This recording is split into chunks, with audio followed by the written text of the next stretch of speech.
விஜய் ஜோதிடபீடம் நேயர்களுக்கு வணக்கம். இன்று நம்மோடு கோவை பண்டிட் விஜய் சார் அவர்கள் இணைந்திருக்கிறார். வாருங்கள் பேசலாம். வணக்கம் சார். வணக்கம். வாழ்க வளமுடன், வாழ்க வளமுடன், வாழ்க வையகம். சார், ஜாதக ரீதியாக நிறைய விஷயங்கள் நீங்கள் சொல்லிட்டு தான் இருக்கிறீங்க. அதில் ஒருத்தவங்க ஜாதகத்தை பார்த்தோன்னே செவ்வாய் கூட இந்த கிரகம் சேர்ந்தா ஆபத்து அப்படின்னா எந்த கிரகம் சார்?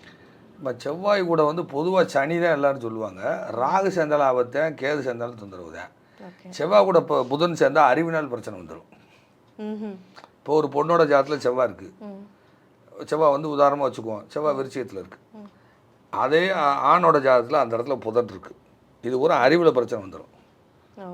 புதன் புத்தி கூர்மை, என்ன இது ப்ரெஸ்டீஜு, இது அடம் பிடிக்கிறது, நான் சொல்கிறேன் நீ கேளுங்க, நீ சொல்கிறது நான் கேளுங்க. அப்போ செவ்வாய் புதன் காம்பினேஷன் சேர்ந்தாலும் அந்த பிரச்சனை வரும். செவ்வாயோட புதன் சேர்ந்தாலும் வரும். செவ்வாய் சுக்கிரன் அது பாலியல் கிரகம். அது சேர்ந்தால் அது ஒரு பிரச்சனையை கொடுக்கும். அதே செவ்வாய் உங்களுக்கு சூரியன் கூட சேர்ந்தால் அது என்ன, அது ஒரு தன்மையை செய்யும். இப்போ உதாரணமாக ஒவ்வொருத்தருக்கும் ஒவ்வொரு மாதிரியான அமைப்பு இருக்கும், கிரக அமைப்பு இருக்கும். ஒரு ஜாதகத்தில் பார்த்தீங்கன்னா செவ்வாய் கூட யாருன்னு கேட்டிங்கன்னா உங்களுக்கு புதன் சேர்ந்துருச்சு. அது போய் எங்கே உட்காந்துருக்கு, தனுசில் போய் உட்காந்துருச்சு. அவர் டாக்டருக்கு படிக்கிறார். டாக்டருக்கு இப்போ 3rd இயரோ 4th இயரோ படிச்சுட்ருக்காரு. ஹைதராபாத்தில் படிச்சுட்ருக்காரு.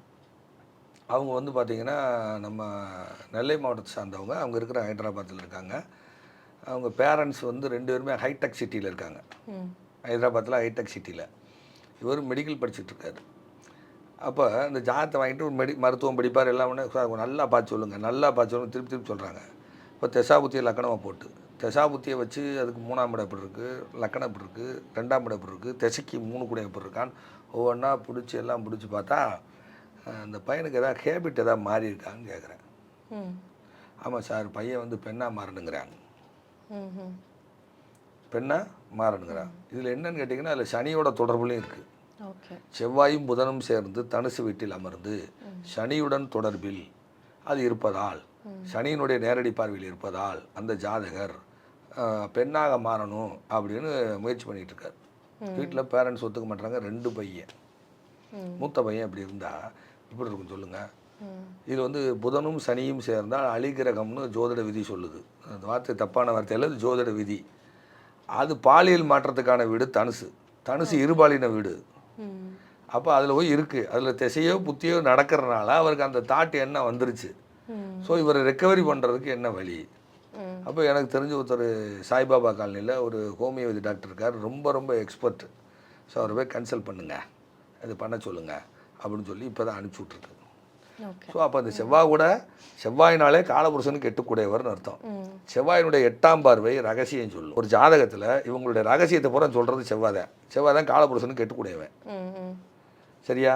அந்த செவ்வாயினுடைய 8ஆம் பார்வையில் எந்த கிரகம் இருக்கிறதோ அந்த கிரகம் ரகசிய வாழ்க்கை உண்டு. அந்த கிரகத்துக்கு செவ்வாய் 8ஆம் பார்வையை சூரியனை பார்த்தா, செவ்வாய் 8ஆம் பார்வையை சந்திரனை பார்த்தா, செவ்வாய் 8ஆம் பார்வையை புதனை பார்த்தா, செவ்வாய் 8ஆம் பார்வையை ராகுவை பார்த்தா, செவ்வாய் 8ஆம் பார்வையை சனியை பார்த்தா, இப்படி ஒரு கணக்கு இருக்குது.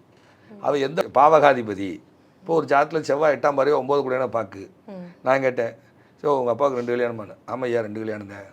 உங்கள் அப்பா கொஞ்சம் ரகசியமான ஆள். ஆமாம் ரகசியமான ஆள், இன்னொரு கல்யாணம் பண்ணிக்கிட்டாரு. சரி, அதே பார்த்தீங்கன்னா செவ்வாய் 8ஆம் பார்வையில் புதன் இருக்குது. ஸோ மாமனுக்கு உங்கள் மாமன் இன்னொரு கல்யாணம் முடிச்சிட்டாரா? மாமனுக்கு ஒரு ரகசிய வாழ்க்கை உண்டியான்னு. ஆமாம், அவர் ரகசிய வாழ்க்கை உண்டு. அவருக்கு ரகசிய வாழ்க்கை உண்டு எங்கள் மாமாவுக்கு. சரி, என்ன பண்ணுறாருன்னு அவர் மலேசியாவில் ட்ரக்ஸ் வியாபாரம் பண்ணுறாரு. எப்படி ட்ரக்ஸ் பிஸ்னஸ் பண்ணிகிட்டு இருக்காரு. உள்ளே பிடிச்சி போட்டுருவாங்கன்னு. அது பல இடம் போயிட்டு விட்டார்.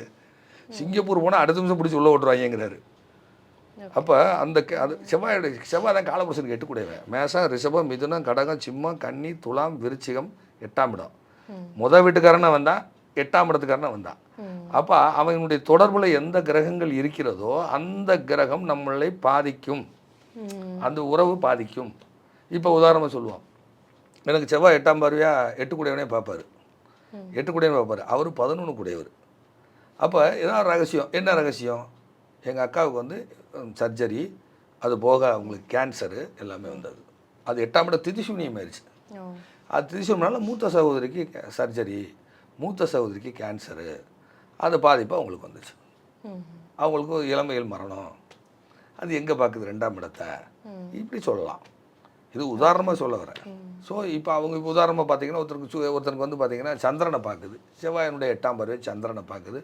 தாய் வழி உறவில் ஒரு ரகசியம் உண்டு, இப்படி தான் சொல்லணும். ஸோ அப்போ அது எந்த கிரகத்தோடு சேர்ந்தாலும் செவ்வாய் நின்ற இடம் கடுமையாக பாதிக்கும். எங்கே போய் உட்காருதோ அந்த இடம் கடுமையாக பாதிக்கும். நீங்கள் யாரை வேணாலும் கேளுங்க. நன்மைன்ற ஒன்று தரவே தராதா சார்? நன்மையும் உண்டு, தீமை உண்டு, ப்ளஸ்ஸும் உண்டு, மைனஸும் உண்டு. ஓகே. இப்போ உங்களை செவ்வாய் இப்போ எனக்கு பாருங்கள், அவர் 12 கூடையவர், 7 கூடையவர், 8ஆம் பார்வை எங்கே பார்க்குறாரு? 8ஆம் இடத்தை பார்வை செய்கிறாரு. 8ஆம் இடத்தை பார்வை செய்கிறாரு. 7க்கு 3 அப்படிங்கிறது 7ஆம் இடத்துக்கு அது 3, 7 சாரி 6, 7, 8, 6க்கு அது 3. 6ஆம் இடம் கடனுக்காக ஏகப்பட்ட நகையை கொண்டு போய் விற்றுவிட்டேன். மாங்கல்ய ஸ்தானம் அழிஞ்சது. செவ்வாய் 8ஆம் பார்வையாக 8 கூடையவனை பார்த்தனால எங்களுடைய துணைவியார் தாலி எல்லாமே போச்சு, மாங்கல்யம் எல்லாம் போச்சு. அது மாங்கல்யமே இல்லாமல் தான் ரொம்ப காலமாக இருந்தாங்க. அந்த பாவகத்தை அது கடுமையாக பாதிக்கும். நின்று இடம் கடுமையாக பாதிக்கும். செவ்வாய் லக்னத்தில் தான் கண்டிப்பாக தலையில் அடி உண்டு. 100% தலையில் அடி விடும். முகத்தில் வெட்டுக்காயாக இருக்கும். ஒரு படத்தில் வடிவல் சொல்ல மூச்சில் ஒரு கோடக்கடை போட்டு மீசை வச்சுக்க அப்போ தான் காசு வரும்னு வாங்கல. அது மாதிரி அந்த மாதிரியான விஷயங்கள் இருக்கும். பர்ஃபெக்ஷன் இருக்கும், அது ஸ்பீடு இருக்கும். அது எங்கே இருக்குங்கிற லாஜிக் இருக்குது. 2ஆம் இடத்துல டக்குன்னு கோவப்பட்டு திட்டிடுவாங்க. செவ்வாய்னாலே கோவம்மா. 2ஆம் இடத்துல இருந்தால் மீசை முறுக்கிறது இதெல்லாம் இருக்கும். நிதானம் இருக்காது. செவ்வாய் டென்ஷனு, செவ்வாய் பர்ஃபெக்ஷனு. லக்கணத்துல இருந்து தன்னைத்தானே திட்டிக்குவாங்க. புரியுதா இல்லையா? ஏன் இப்படி லேட்டாக போனேன்னு புரியுதா இல்லையா? அந்த மாதிரி வரும். இந்த செவ்வாயினுடைய தத்துவம் இதுதான். அவர் கூட யார் சேர்ந்தாலும் அந்த ஒரு பாதிப்பு அது கொடுத்துருது. செவ்வாய் கூட யார் ராகு சேர்ந்தால் ஒரு நாள் வழக்கு, வம்பு, அடிதடி, வழக்கு, விபத்து, சர்ஜரி இதெல்லாம் கொடுத்துருது. கேது இருந்தால் அது வந்து பார்த்திங்கன்னா அது வந்து இப்போ அந்த அந்த நிறைய அந்த சொத்து சம்மந்தமான வழக்கு, டாக்குமெண்ட் எல்லா பிரச்சனையும் கொடுக்கும். சனி சேர்ந்தாலும் சரி, தொழிலில் போராட்டம். ஆனால் இதில் 2ல் யாராவது ஒருத்தர் பலமான மிகப்பெரிய அந்தஸ்துக்கு வந்துடுவாங்க சனி செவ்வாயில். புதன் சேர்ந்தால் டாக்குமெண்ட் பிரச்சனை, நாடபாத பிரச்சனை, அது ஒரு பிரச்சனை வரும். குரு சேர்ந்தால், குரு செவ்வாய் சேர்ந்தால் அதனுடைய தத்துவம் வேறு. ஆனால் ஒரு பொருளாதாரத்தை ஒரு இழந்து பெரிய அளவுக்கு வருவாங்க. வெளியூர் முன்னேற்றம் அடைஞ்சவர்கள் உண்டு. செவ்வாய் சூரியனுடைய தத்துவம் வேற. ஸோ இந்த மாதிரி தான் அதனுடைய குணாதிசயங்களே மாறுபடுகிறது. செவ்வாய் கூட யார் சேர்ந்தாலும் ஒரு பாதிப்பு இல்லாமல் இல்லை.